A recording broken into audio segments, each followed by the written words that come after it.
Morning, happy Thursday. You are looking live over the fairgrounds right now in Perry. The time is 6:31 on this April the 27th. I'm Caitlin Heck. And I'm Wanya Reese. Happy Baby Friday, Central Georgia. We are inching closer and closer to the weekend. Unfortunately, we got to get through this rainy weather before we can hit that weekend, though, Alex. That's right. And unfortunately, the part of the weekend is going to be rainy as well. So we'll talk about all those details here in just a moment. Looking live over the Georgia National Fairgrounds this morning. It is overcast and it's relatively cool. Temperatures down in the 50s and 60s across Central Georgia. 59 in Perry, where we're looking live, also in Macon and in Warner Robins, 63 in Dublin and 58 in Milledgeville. So generally speaking, we have 50s to the north, 60s to the south this morning, but everybody roughly feeling about the same. What you saw down in Dodge County, Lawrence County, that is not rainfall, but up near Augusta, that is rainfall, and that is the same system that came through parts of North Macon into Jones and Baldwin counties through the overnight hours. Hancock County got in on the action as well. Woke me up. Heavy rain in Macon right around 1:32 a.m. Even some rumbles of thunder right along with it. Now later on today, we are in a level 1 risk for severe weather across Central Georgia, and then a level 2 for areas down to the south and west for the threat of strong winds, but then also the potential for some large hail across the area. We're going to talk a lot more about that, the timing of it, and when we catch a break before our next round arrives. That comes your way here in just a few moments. Thank you, Alex. We are now entering day 4 of water issues in Milledgeville, and the city is passing out drinking and potable water to those who need it. This morning, the city will continue to hand out water starting at 9 a.m. The city of Milledgeville is passing out drinking and portable water to people who need it. Bottled water can be found at the county government annex at 1601 North Columbia Street. Each household can pick up a case of 16-ounce bottles. Now, if you need water for things like flushing toilets, you can get it at 5 fire stations. Those are on Dunlap Road, West Thomas Street, Allen Memorial Drive, Lovers Lane, and Airport Road. The addresses are right there on your screen. Distribution will also start at 9 this morning, and it's good to note at those sites you do have to bring your own container.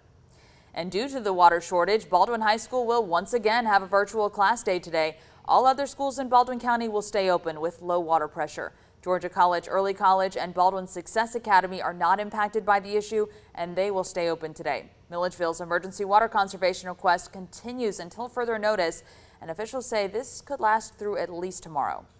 Now, with all the water issues, the city says they're teaming up with Georgia Military College to launch what could be a long-term solution. The city's making repairs at their water treatment plant now, but in collaboration with GMC, they want to create a long-term solution, a new environmental science and water technology program.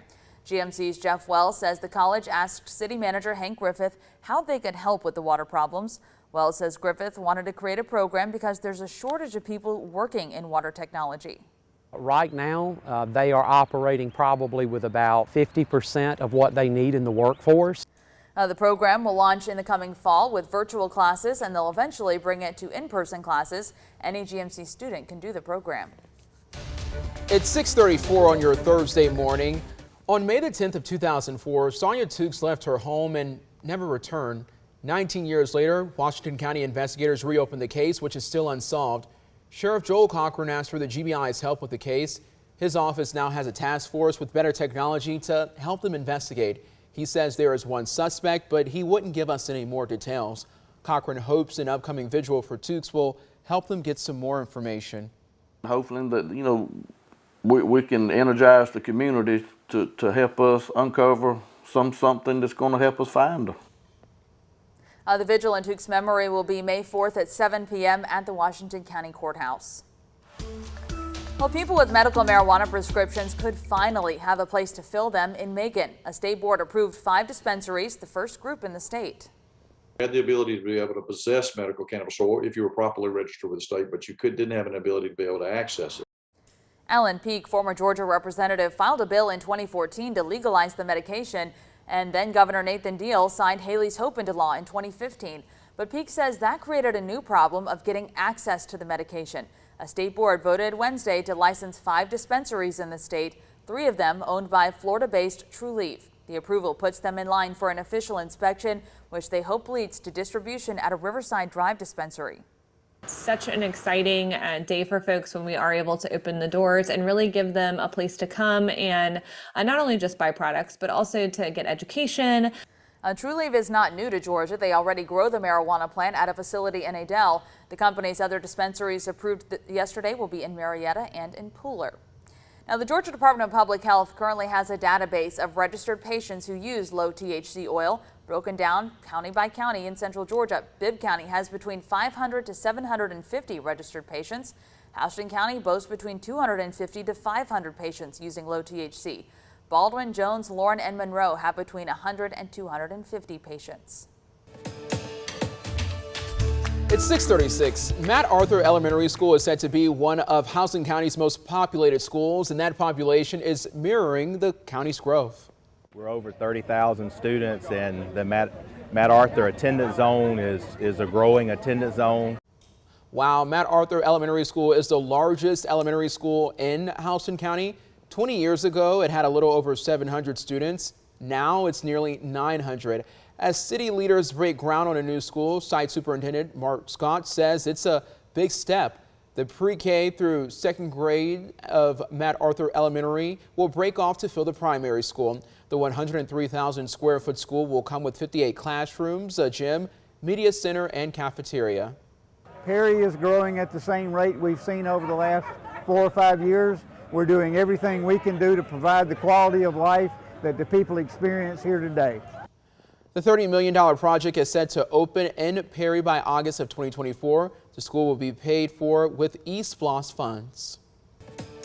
Well, the state of Georgia is working to provide more resources for veterans and military servicemen and women.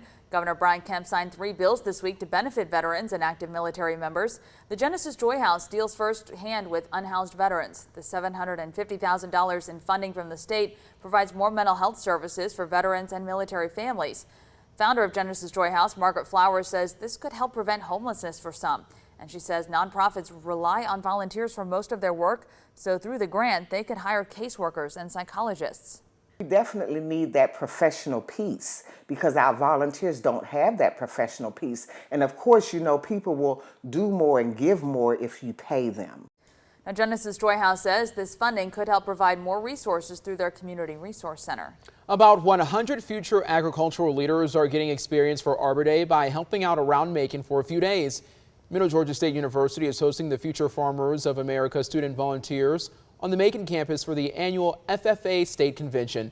The 9th to 12th grade students started working in the gardens there to expand their agricultural skills. The event teaches students about working together as a team. The group also tries to make a difference in students' lives by developing their potential for leadership and growth through agricultural education. They wrap up their work later on today. We were excited to have the opportunity to volunteer in the community, and we were super excited to be here on a college campus, to actually get the kids on a college campus and to let them volunteer and help out. So this is the 3rd year that FFA students have volunteered on Middle Georgia State's campus.